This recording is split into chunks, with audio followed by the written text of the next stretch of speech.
Good evening friends. Learn with aspirants channel में आपका स्वागत है। जैसा कि आज हम आरआरबी एलपी सीबीटी 2 एग्ज़ाम जो कि अभी 2 मई को हुआ था उसके फर्स्ट शिफ्ट में आए हुए क्वेश्चन के बारे में डिस्कस करेंगे। और ये वीडियो उन स्टूडेंट के लिए बहुत ज़्यादा इंपॉर्टेंट होने वाला है जिनका एग्ज़ाम 6 मई को है। द वेट ऑफ, तो क्वेश्चन डिस्कस करते हैं। The weight of an object on earth is 60 Newton. What would be its weight on the moon? Answer is 10 Newton. और इस क्वेश्चन के एक्सप्लेनेशन की अगर हम बात करें तो the weight of an object on earth and the moon is different because earth's gravity is much greater than the moon's gravity. Newton's law says that F बराबर equal to mg where F is the weight and m is the mass and g is the acceleration due to gravity. आप ऐसे समझे कि ये जो acceleration due to gravity है इसी की वजह से अर्थ पे और मून पे किसी पर्सन का वेट अलग अलग होता है। But since the gravity on moon is much less than earth, moon पे जो ग्रेविटी है वो अर्थ के कंपेयर में काफ़ी कम है, इसीलिए मून पे किसी पर्सन का वेट अर्थ के कंपेयर में भी वेट भी कम होता है। The weight of an object will be different. The formula that links mass and the gravitational field strength is gravity force equal to mass into gravitational field strength small g. This is when gravity force is measured in Newton and mass is measured in kilogram. Gravitational field strength small g is measured in Newton per kilogram. These are the units जो ये शायद question इनके unit से भी question पूछा जा सकता है, तो आपको याद होनी चाहिए ग्रेविटी, मास और ग्रेविटेशनल फील्ड स्ट्रेंथ की यूनिट्स क्या होती हैं। ओके, तो हम चलते हैं नेक्स्ट क्वेश्चन पे। And the next question is what is the unit of specific gravity? Answer is dimensionless. इसकी कोई यूनिट नहीं होती। तो एक्सप्लेनेशन की बात करें तो specific gravity it is also known as the relative density. It is the ratio between the density of an object and a reference substance. Mathematically it gives a formula density equal to mass upon volume. ये formula है density mass upon volume. Okay, तो चलते हैं अब next question पे। A negative graph between velocity and time represents negative acceleration also known as retardation or deceleration. Acceleration जो होता है वो पॉजिटिव वे में हम लेते हैं और रिटार्डेशन और डिक्लेरेशन जो होता है ये निगेटिव एक्सेलरेशन को डिनोट करता है। स्पेसिफिक ग्रेविटी, ओके, ये एक्सप्लेनेशन अभी हम पहले कर चुके हैं, तो अब चलते हैं नेक्स्ट क्वेश्चन पे।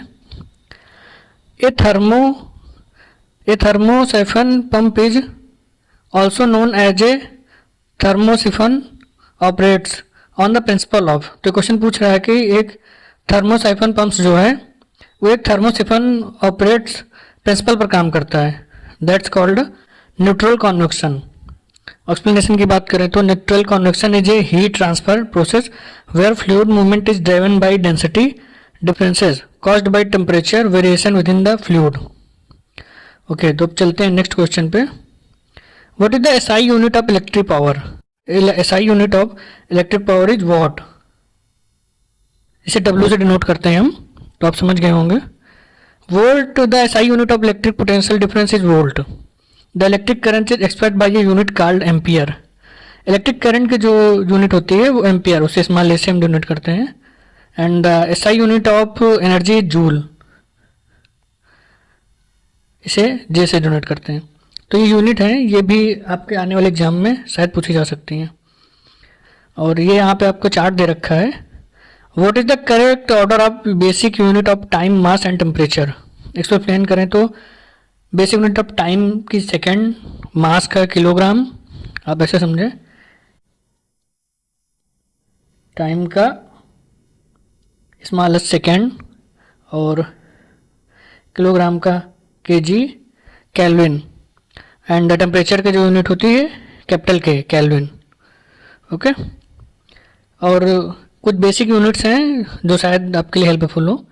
Length unit metre denoted by small M. Mass, इसकी SI यूनिट है kilogram and denoted by KG.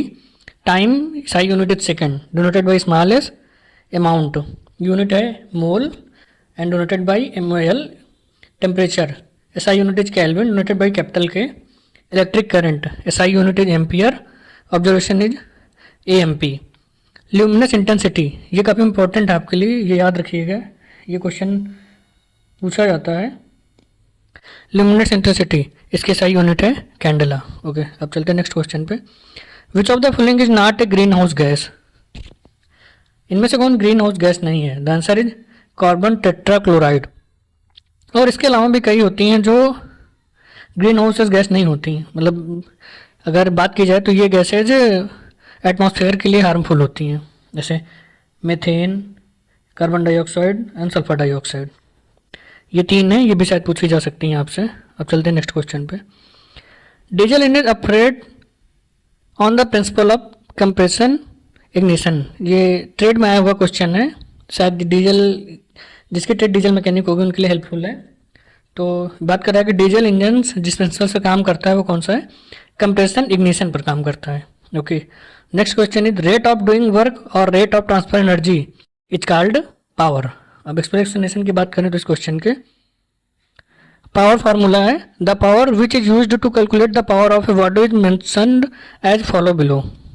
जैसे पावर को हम डिनोट करते हैं कैपिटल पी से, और जिसका फार्मूला होता है वो W/T, मतलब work upon time, where P is the power and capital W is the work done by a body. Small t is the time duration in which work gets completed. Power formula और difference relation में भी होता है, जैसे P equal to VI, this formula is mathematical expression of Ohm's law. ये काफ़ी important formula है और आने वाले एग्जाम के लिए भी बहुत ही ज़्यादा इंपॉर्टेंट होने वाले हैं, तो प्लीज़ ये फार्मूला याद रखिएगा। सेकंड जो फार्मूला है पावर का वो P equal to RI square with regard to current and resistance. P equal to RI square में जहाँ R रेजिस्टेंस है और capital E current. Second formula है P बराबर V स्क्वायर अपार R with regard to voltage and resistance. The above formulas are variant of Ohm's law, this is also Ohm's law. तो ये and ये दोनों काफ़ी आपके लिए इंपॉर्टेंट है। और थर्ड फार्मूला है P equal to E/T power equation, this formula is also known as a mechanical power equation. Okay, तो अब क्वेश्चन नंबर नेक्स्ट पे चलते हैं। An A3 sheet measures 297 into 420 millimeters, ये मिलीमीटर्स में आपकी साइज दे रखी है 29 मिलीमीटर्स, और 11.69 इंटू 16.54 इंचेज, ये इंचेज में आपकी दे रखी है। और जैसे A3 सीट अभी आपके एग्जाम में पूछी गई है, और नेक्स्ट एग्जाम के लिए अगर बात करें तो ये आपको देखिए हमने एक फिगर दे रखा है, इमेज दे रखी है, जिससे आपको याद करने में आसानी होगी। A1 site 841 into 594 mm, A2 seat 594 into 420 mm, A4 seat 297 into 210 mm, A3 seat 420 into 297 mm। तो ये काफ़ी हेल्पफुल रहेगा आपके लिए। और इसके अलावा एक और आपके लिए हमने दे रखी है इमेज जो आपके लिए हेल्पफुल होगी काफ़ी। A0 सीट की हाइट की साइज क्या होती है, ये mm में, सेंटीमीटर में, मतलब मिलीमीटर में, सेंटीमीटर में और इंचेज में, तीनों में दे रखी है। तो अब A0, A1, A2, A3 तीनों की साइज दे रखी है, ये याद कर लीजिएगा। और इसके अलावा A4, A5, A6, A7, A8 इनकी भी साइज दे रखी है। तो ये क्वेश्चन काफ़ी हेल्पफुल रहेगा, हो सकता है जहाँ तक उम्मीद है कि इससे क्वेश्चन आपका ज़रूर बने 6 तारीख वाली शिफ्ट में। ओके, अब हम चलते हैं अपने लास्ट क्वेश्चन पे। जो लास्ट क्वेश्चन है, bearings are generally made of gun metals and answer is gun metals. तो जहाँ तक हो सका है हमने आप लोगों को काफ़ी क्वेश्चन करवा दिए हैं और एक्सप्लेनेशन भी करवा दिया, जो आने वाले एग्जाम्स के लिए काफ़ी हेल्पफुल होगा। और आपको अगर इससे रिलेटेड PDF चाहिए तो टेलीग्राम चैनल ज्वाइन कर लीजिए। इसके अलावा चैनल को सब्सक्राइब कर दीजिए और शेयर कर दीजिए। धन्यवाद।